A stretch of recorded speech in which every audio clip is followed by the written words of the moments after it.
Yes it's working. Mahishmati ఊపిరి పీల్చుకో, బాహుబలి మళ్ళీ తిరిగి వచ్చేస్తాడు. ఇది ఇప్పుడు ఐబొమ్మ రవి ఫ్యాన్స్ లో ఉర్రూ తలూగించేటువంటి డైలాగ్, అది ఎనర్జీ. ఐబొమ్మ మళ్ళీ తిరిగి వచ్చేసింది. Yes it's working. ఐబొమ్మ మళ్ళీ తిరిగి వచ్చేసింది. అయితే ఈసారి ఎవరికి ఊహకందని రీతిలో ఎస్బీఐ బ్యాంక్ పేరిట, ఎస్బీఐ టర్మ్ ఇన్సూరెన్స్ పేరిట ఒక వెబ్సైట్ను ఓపెన్ చేసి దాంట్లో కూడా సినిమాలు పెట్టాడంటే వీడు మామూలోడు కాదురా బాబోయ్.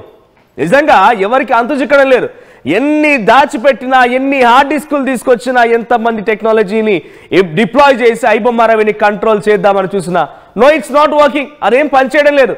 కానీ వాడి మైండ్ సెట్, వాడి ఆలోచన మాత్రం పనిచేస్తోంది. IBomma is still on working. IBomma పనిచేస్తోంది. కొత్త కొత్త రూపాలు మారుస్తూ ఐబొమ్మ మళ్ళీ తెర మీదకి వచ్చింది.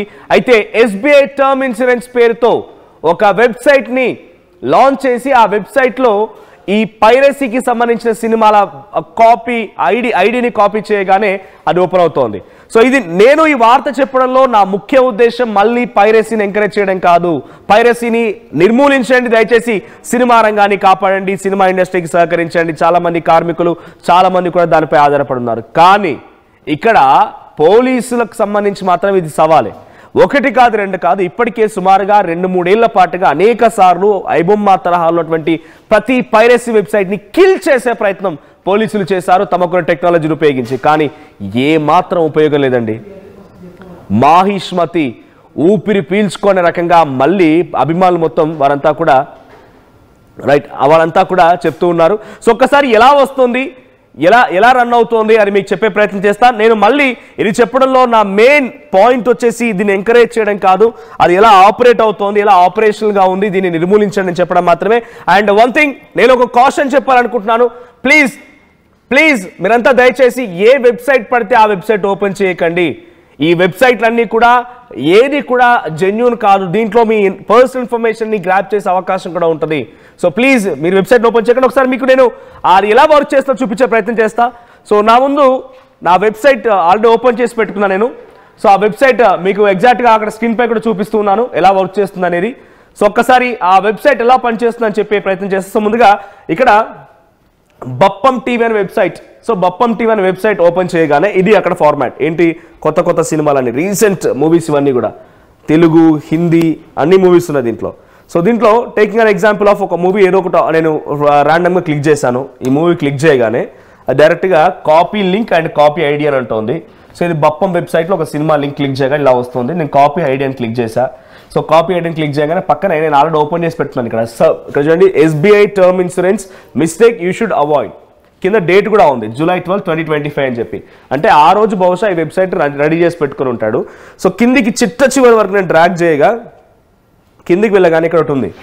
సో ఇదంతా చూడడానికి నిజంగానే ఎస్బీఐ మనం ఏమైనా మిస్టేక్ చేస్తున్నామా బ్యాంక్ పరంగా అనే రకంగా వెబ్సైట్ కనిపిస్తుంది. కానీ ఇక్కడ పేస్ట్ చేయడంగానే ఇక్కడ నేను ఆ లింక్ పేస్ట్ చేస్తున్నా.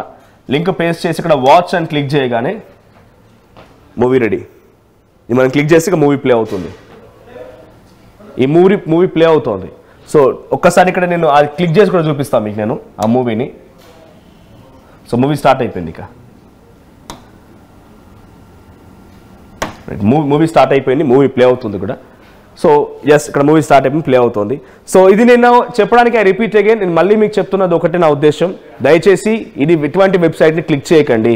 ఇది డైరెక్ట్గా కొత్త పేజెస్ తీసుకెళ్ళి మీ పర్సనల్ డీటెయిల్స్ని కూడా ఇది కంప్లీట్గా కిల్ చేసే అవకాశం, దాన్ని గ్రాప్ చేసే అవకాశం ఉంది.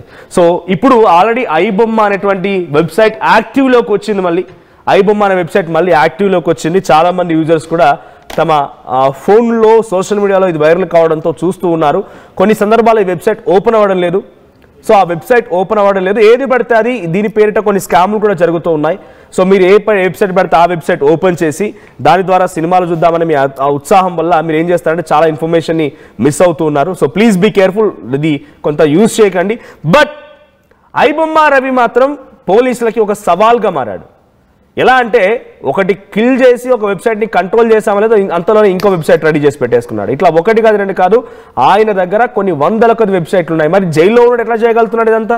సో ఐబొమ్మ రవి అనే పర్సన్ ఇండివిజువల్ పర్సన్ కాదు, it's a group of team. అదొక సమూహంగా ఉండిపోయింది. కొంత సభ్యులు ఉన్నారు, దాంట్లో మెంబర్స్ ఉన్నారు. సో వారంతా యాక్టివ్గానే ఉన్నారు. ఇంకా ఇక్కడ కరేబియన్ దీవుల్లో ఉన్నటువంటి ఒక దీవిలో ఆయన సిటిజన్షిప్ తీసుకొని అక్కడ దేశస్తుడు అయిపోయినటువంటి రవి హైదరాబాద్కి వచ్చి పట్టుబడ్డాడంటే అంతా నమ్మాలనా? గవర్నమెంట్ సర్వర్ని హ్యాక్ చేసినాడు హైదరాబాద్కి వచ్చి పట్టుబడ్డ తర్వాత అంతా ఆగిపోతున్నాం అంతా నమ్మాలనా? మనందరినీ పిచ్చోలని చేస్తున్నాడు ఒక రకంగా చెప్పాలంటే. వాడికి ఉండాల్సినటువంటి వెబ్సైట్, వాడికి ఉండాల్సినటువంటి టీమ్, హ్యూజ్ క్రౌడ్ అంతా ఉండిపోయింది. ఎక్కడ హ్యాక్ చేయాలి, ఎలా హ్యాక్ చేయాలి, ఎలా పెట్టాలి మొత్తం పర్ఫెక్ట్ ఒక టీమ్ స్ట్రీమ్ లైన్ చేసి పెట్టుకున్నాడు. ఎవ్వరికీ భయపడట్లే. టీమ్ స్ట్రీమ్ లైన్ చేసి పెట్టుకున్న తర్వాత వీడు వచ్చి పోలీస్ సెట్లు లొంగిపోయిండు. అక్కడ చేయాల్సిన పని చేస్తూనే ఉంది, కానీ నాకేం సంబంధం లేదు, తప్పించుకుని అయిపోయింది. దీని వెనుక ఇంకెవరున్న విషయం పైన పోలీసులు ఇంకా ఆరా తీసిన కొద్దీ కొత్త కొత్త విషయాలు బయటపడుతున్నాయి. సో ఇప్పటివరకు అయితే ఐబొమ్మ రవిని కస్టడీ తీసుకొని 2 రోజులుగా విచారిస్తున్నా ఏం దొరకట్లేదట పోలీసులకి. ఈ వెబ్సైట్లు ఓపెన్ అవుతూనే ఉన్నాయి, సినిమాలు చూడడానికి వీలవుతూనే ఉంది, అన్ని కంటిన్యూస్ అవుతూనే ఉన్నాయి. సో మీరు ఎవరైనా నాతో పాటు మాట్లాడాలి అనుకుంటే, మీ వ్యూస్ని షేర్ చేసుకోవాలనుకుంటే, ఐబొమ్మ రవి అరెస్ట్ని మీరు ఇలా చూస్తారన్న విషయాన్ని మీరు నాతో షేర్ చేసుకోవాలనుకుంటే మీరు ఒక్కసారి డైరెక్ట్గా కాల్ చేయండి. కింద కనిపిస్తున్న నెంబర్స్కి కాల్ చేయండి, మాట్లాడదాం. So before that iBomma right iBomma రవికి సంబంధించినటువంటి వెబ్సైట్లు ఇంకా ఓపెన్ అవుతూనే ఉన్నాయి. ఎస్ పీసీఆర్ రైట్, ప్రతినిధి మధు సిద్ధంగా ఉన్నారు ఫోన్ లైన్లో. Right Madhu, so iBomma website కొత్త రూపాల్లో బయటపడుతోంది. సో ఇప్పటివరకు ఐబొమ్మ అనేది ఒక వెబ్సైట్ ఉండేది, ఇప్పుడు బప్పం అనే వెబ్సైట్ ఒకటి వచ్చింది. బప్పంలో కూడా ఇప్పుడు సినిమాలు చూడడానికి అవైలబుల్గా ఉండేవి. ఇప్పుడు దాని నుంచి ఒక లింక్ని కాపీ చేసి SBI టర్మ్ ఇన్సూరెన్స్ పేరిట ఇంకో వెబ్సైట్ని ఓపెన్ చేసి దాంట్లో పేస్ట్ చేస్తే సినిమాలు ఓపెన్ అవుతున్నాయి, సినిమాలు వస్తూ ఉన్నాయి. సో ఇది పోలీసులకు ఛాలెంజింగ్ అనే చెప్పాలా? ఐబొమ్మ రవి ఒక ఇండివిజువల్ మైండ్ అయితే ఇంత పోలీసుల అదుపులో ఉన్నా కూడా ఇంత క్రియేట్ చేయగలుగుతున్నాడా? So it's a group of team. What do you say? పోలీసులు ఏం చెప్తున్నారు? ఎగ్జాక్ట్లీ మొన్న ఐబొమ్మకు సంబంధించినటువంటి విషయంలో పోలీస్ ప్రెస్ కాన్ఫరెన్స్ లో ఒక క్లారిటీ ఇచ్చారు సిబిఆర్ అని మాట్లాడుతూ.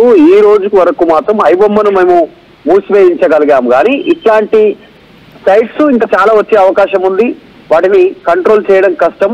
ఇంకా అధునాతనమైనటువంటి టెక్నాలజీతో ఇంకా పెద్ద ఎత్తున సైట్స్ వచ్చేటువంటి అవకాశం ఉంది. పైరసీ ఇక్కడితో అంతమయ్యేటువంటి పరిస్థితి లేదు అంటూ స్టేట్మెంట్ చేశారు. అన్నట్టుగానే ఆయన ఐబొమ్మ రవి అరెస్ట్ అయ్యి 1 వీక్ కాక ముందే మళ్ళీ సేమ్ సినిమాలు యథావిధిగా బప్పం పేరిట కానీ ఐబొమ్మ 1 పేరిట కానీ సో మళ్ళీ అందుబాటులో వస్తున్నటువంటి సిచ్యువేషన్ కనిపిస్తుంది. మేబీ ఐబొమ్మ రవికి సంబంధించినటువంటి అనుచరులు, ఆయన ఫాలోవర్స్, ఆయన సిబ్బంది ఈ మళ్ళీ బ్యాక్ ఎండ్ లో రన్ చేస్తున్నట్టుగా అనుమాన పడతా ఉన్నారు.